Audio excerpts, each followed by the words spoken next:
भारत के किसानों की परेशानियां किसी से छिपी नहीं है। कभी उन्हें अपनी फसल का सही दाम नहीं मिलता, कभी मौसम के कारण उनकी फसलें खराब हो जाती हैं और इसी नुकसान को पूरा करने के लिए वो कर्ज उठाते हैं। लेकिन जब कर्ज नहीं चुका पाते तो मजबूरन वो आत्महत्या करने की स्थिति में पहुंच जाते हैं। लेकिन सालों से किसानों की इन परेशानियों को जानते बूझते भी किसी भी सरकार ने खत्म नहीं किया, बल्कि उनकी और परेशानियां बढ़ने वाली हैं। भारतीय सरकार ने किसानों के लिए ऐसा कानून ला दिया है जिसकी वजह से उनका अब जीना शायद दुभर हो सकता है अगर चीजों को सही से नहीं किया गया। आज भारत की कैसी अर्थव्यवस्था है ये सभी को पता है। सिर्फ किसान ही हैं जिन्होंने अर्थव्यवस्था की नींव को थामे रखा है। लेकिन सरकारों के इस फैसले से लगता है कि सरकार इस नींव को भी तबाह करना चाहती है। सरकार ने भारत में कॉन्ट्रैक्ट फार्मिंग को अब कानून बना डाला है। कॉन्ट्रैक्ट फार्मिंग को हिंदी में अनुबंध खेती, संविदा खेती, कॉन्ट्रैक्ट खेती भी कहा जाता है, जिसका मतलब है कि किसान अपनी जमीन पर खेती तो करता है लेकिन अपने लिए नहीं बल्कि किसी और के लिए। अनुबंध पर खेती में किसान को पैसा नहीं खर्चा करना पड़ता। इसमें कोई कंपनी या फिर कोई व्यक्ति किसान के साथ अनुबंध करता है कि किसान द्वारा उगाई गई फसल को एक निश्चित समय पर तय दाम पर खरीदेगा। इससे खाद, बीज, सिंचाई व मजदूरी सहित अन्य खर्चे कॉन्ट्रैक्टर के होते हैं। कॉन्ट्रैक्टर के अनुसार ही किसान खेती करता है। फसल का दाम, क्वालिटी, मात्रा और डिलीवरी का समय फसल उगाने से पहले ही तय हो जाता है। अब आप इसे समझ सकते हैं कि भारत में बैठी बड़ी बड़ी कंपनियां किसानों से अब अपनी फसल पैदा करवाएंगी और अपने मन मुताबिक दामों पर उन्हें खरीदेंगी। हालांकि भारतीय सरकार का इस पर कहना है कि किसानों के हित में लिया गया फैसला है, लेकिन ये बात किसान भी अच्छी तरह समझते हैं और आप भी कि ये कहीं से भी किसानों के हित के लिए लिया गया फैसला नहीं है। लेकिन उसके बाद भी महज एक कानून बनाकर सरकार ने भारत में कॉन्ट्रैक्ट फार्मिंग को कानून बना डाला है। आपको बता दें कि कॉन्ट्रैक्ट फार्मिंग का यह तरीका अमेरिका और ऑस्ट्रेलिया जैसे देशों का कृषि मॉडल है, जहां पर किसान हजारों एकड़ में खेती करते हैं और इसकी एवज में वहां की सरकारें उन्हें तमाम तरह की सब्सिडीज और सुविधाएं प्रदान कराती है। लेकिन वहीं भारत में 85% ऐसे किसान हैं जो बहुत छोटी जमीन पर खेती करते हैं, अपना जीवन यापन करते हैं, लेकिन सरकारों की तरफ से उन्हें कोई सुविधा नहीं दी जाती है। सुविधाओं के नाम पर दिया जाता है तो सिर्फ MSP, और वह भी इतना कम होता है कि इससे फसलों की लागत तक नहीं निकलती। मुनाफा तो दूर की बात है। आपको बता दें कि भारत में खेती से जुड़ी कई देशी विदेशी कंपनियां दशकों से कॉन्ट्रैक्ट फार्मिंग की मांग कर रही हैं, जिसका लंबे समय से विरोध चल रहा है और यही वजह है कि कॉन्ट्रैक्ट फार्मिंग को लंबे समय से लागू नहीं किया गया। लेकिन वहीं अब ऐसा क्या हो गया कि सरकार को कॉन्ट्रैक्ट फार्मिंग पर कानून बनाना पड़ा? देखा जाए तो ये फैसला सरकार पर एक बहुत बड़ा सवाल पैदा करता है। सोचने वाली बात यह है कि इन फैसलों से लगता है कि सरकार सिर्फ कुछ बड़ी कंपनियों को मुनाफा कमा कर देना चाहती है और यह आशंका तब और मुमकिन लगती है जब अध्यादेश जारी होने के एक हफ्ते पहले रिलायंस समूह कंज्यूमर गुड्स की कैटेगरी में बिजनेस करने के लिए एक नया वेंचर जियो मार्ट शुरू करता है।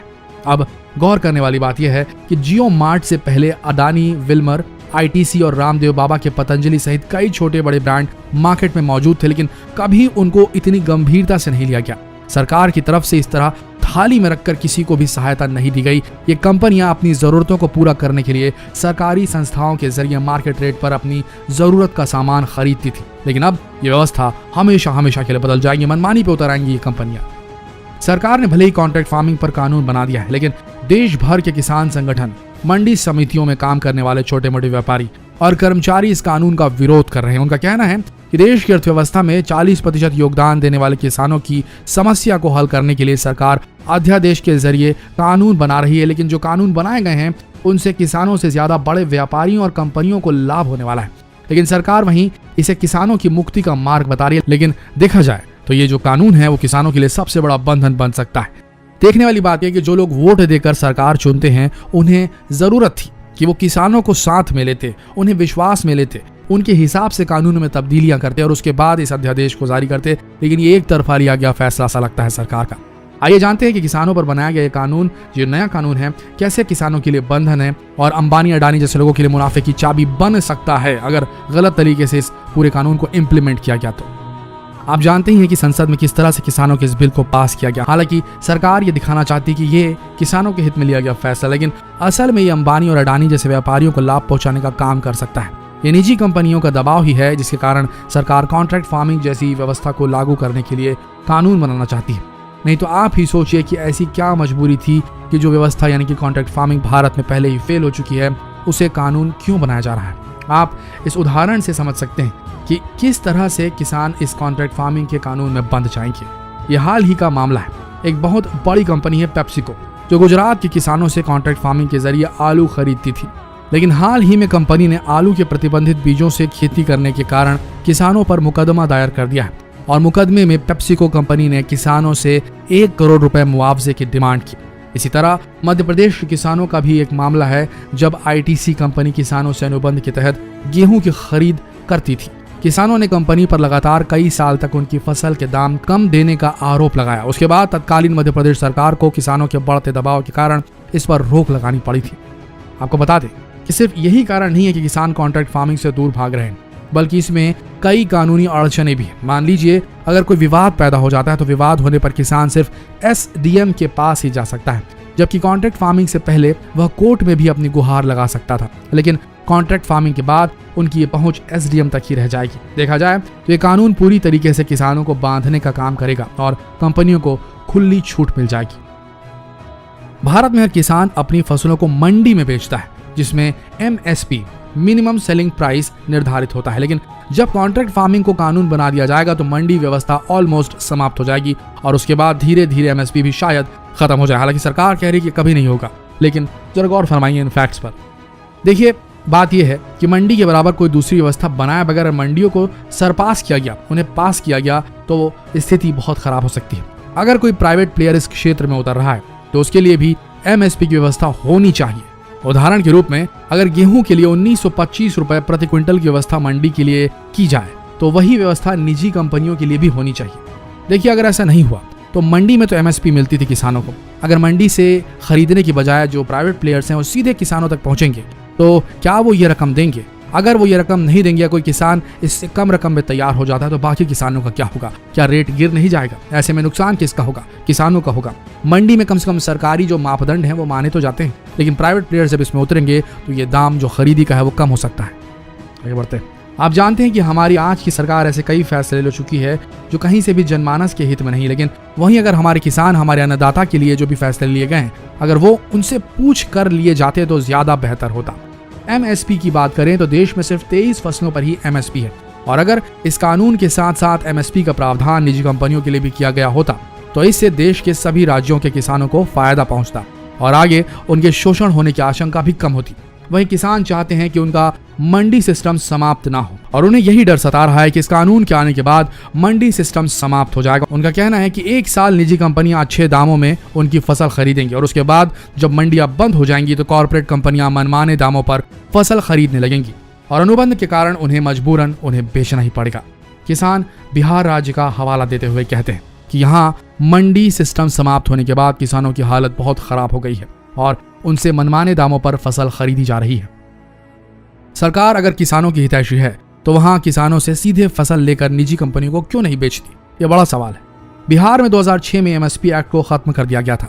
इससे अनुमान लगाया गया था कि किसानों को राज्य में अपनी फसल अपने मनपसंद दामों में बेचने में मदद मिलेगी, लेकिन अगर किसानों को लेकर बाजार की हालत ठीक होती तो अभी तक बिहार के हालात क्यों नहीं सुधरे?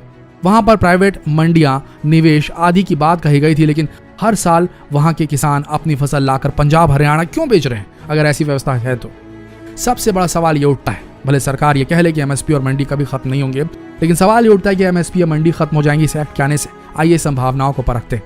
देखा जाए तो अगर बड़े खरीदार मंडी से सामान नहीं खरीदेंगे तो मंडी से टैक्स नहीं आएगा और सरकार की कमाई नहीं होगी, और तब जब कमाई नहीं होगी तो मंडियों का रखरखाव बंद हो जाएगा। और शायद प्राइवेट सेक्टर भी यही चाहता है, क्योंकि मंडियों के समाप्त होने से प्राइवेट कंपनियों की पकड़ और मजबूत हो जाएगी और यही डर किसानों को सता रहा है, क्योंकि अगर मंडियां समाप्त हो गई तो एमएसपी भी समाप्त हो जाएगा। देखा जाए तो हमारे देश अमेरिका नहीं है, हमारा देश एक संघर्षशील देश रहा है। हमारे यहाँ के किसान बड़ी बड़ी जमीनों पर खेती नहीं करते हैं और इसीलिए भारतीय किसानों के लिए एमएसपी बहुत जरूरी है। भारत में किसानों की हालत किसी से छिपी नहीं है। वे बेहद मुश्किल परिस्थितियों में खेती करते हैं और फिर उनको सही मूल्य भी नहीं मिल पाता। भारत में 86% जो किसान हैं वो बहुत कम जमीन पे खेती करते हैं। ये किसान वो हैं जिनके पास 2 हेक्टेयर से भी कम जमीन है। अब आप ही सोचिए, प्राइवेट प्लेयर्स को कृषि क्षेत्र में लाने की योजना अमेरिका, यूरोप में फेल हो चुकी। जान लीजिए, समझ लीजिए इस बात को।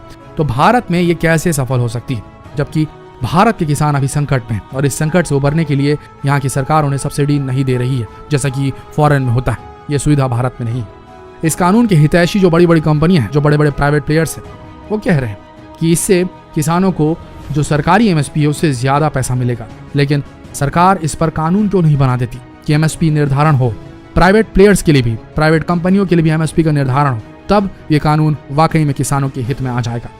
अगर एमएसपी को कानूनी जामा पहना दिया जाए तो जाहिर है इससे किसानों की खुशी का ठिकाना नहीं रहेगा।